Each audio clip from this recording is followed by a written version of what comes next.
The man sitting in the chair in the refurbished and renovated Indianapolis duplex with the Indiana fever cap, the signature glasses, and the roaring fire in the background is Terry Lingner, Ball State 76.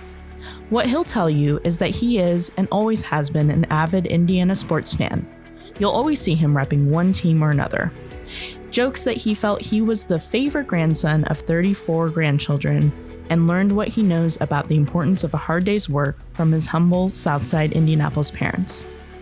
What the Ball State graduate won't immediately tell you is the immense success he has had throughout his professional sports career as a 6-time Emmy Award-winning producer and director of everything from the Indy 500 to the Beijing Winter Olympic Games. Lingner was at the front end of the massive cultural shift from sports being an afterthought on the nightly news to the living, breathing empire of ESPN, where anyone could dive into the sports world.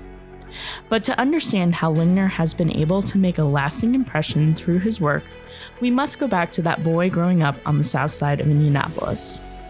The youngest of 3 children, Lingner says it is a miracle he is even here today. His father was a decorated World War II veteran who survived Normandy and the Battle of the Bulge without a scratch on him. Though his father didn't talk about the effects of the war, Lingner had an example of what leadership and service looked like from the beginning. Lingner was also encouraged and supported by the strong women of his life to search for new opportunities and ways in which he could become a leader. His mother set the stage for Lingner in Greek life, serving as the national president for her social sorority, Delta Sigma Gamma. When Lingner began his collegiate journey in Muncie, Indiana, he already had an appreciation of how Greek life could shape a person. He found his home at the Iota Alpha chapter of Lambda Chi Alpha. Quote, "Quite frankly, I got all of my education at the fraternity house. No question about it," said Lingner. As Lingner settled into his newfound role of Lambda Chi Alpha brother, he started to see how his tenacity could be used to make the chapter even better. Lingner was noticing behaviors in his fellow brothers that he knew would end them in trouble with the university, so he took it upon himself to enact responsibility through activity. With this mindset, Lingner made the jump from social chairman to chapter president, or High Alpha, setting off on a path of leadership and accountability. It was through these fraternity leadership opportunities that Lingner was able to meet some key players who would play a vital part in shaping his sports career. One of these influential members was none other than George Spazek, the prominent former executive director of Lambda Chi Alpha fraternity. But back to Spazek in a moment. Before a chance meeting with Spazek in the airport, Lingner freelanced for ABC Sports following graduation, but hadn't quite found his niche. Lingner thought he would try his hand somewhere outside of his Indianapolis home and found himself selling Volkswagens. But Lingner loved and felt a calling for the fast-paced world of sports production, something that he knew into which he had to break back. Lingner worked every connection he could think of to put his name out there. Eventually, his break came in none other than his own backyard at the Indianapolis 500. For 3 weeks, Lingner worked as a showrunner on one of the largest productions in the sports world. He soaked up every bit of knowledge he could, and at the end of the race, he was asked to work on more. An opportunity unlike any other had finally presented itself to him. "My jaw actually dropped," said Lingner. "Soon I became a valuable person to have on the crew, and I signed contracts to do series work and began to travel with the best in the business. It was great, and my network was growing." Lingner traveled around the world with ABC Sports for 2 years, taking any and every job he could. But it was not a full-time position.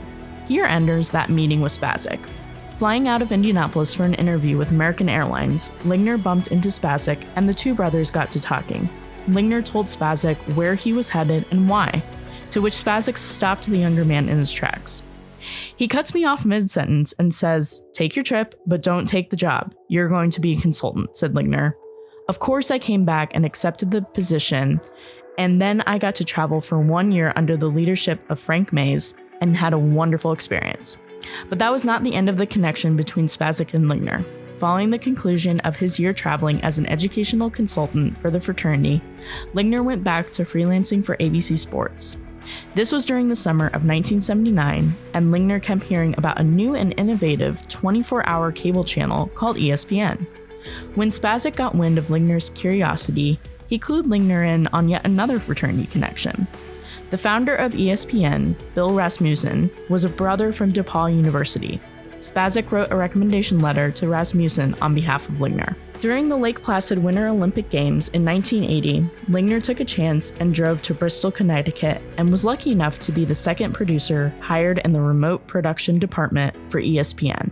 Now it was time to put in the work. Lingner made himself available for any and every sports event that needed production and went the extra mile to help lead the charge to make ESPN into the empire it is now.